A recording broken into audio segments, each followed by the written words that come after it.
খেদমত করতো, তারা ছিল নবীর প্রতিবেশী। তো অনেকদিন হয় ইহুদি ছেলেটা আসে না।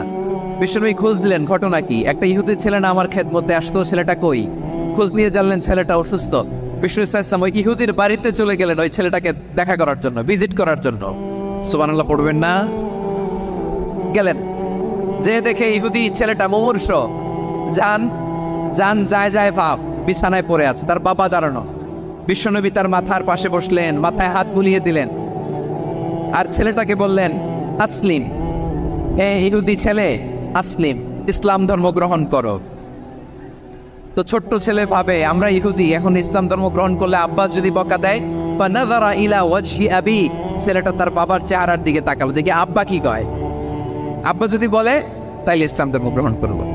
ইহুদি ছেলেটা তার বাবার দিকে যখন তাকালো, ওর বাবা বলে আতিয়া আবুল কাসিম, আবুল কাসিম যা বলে তাই করো।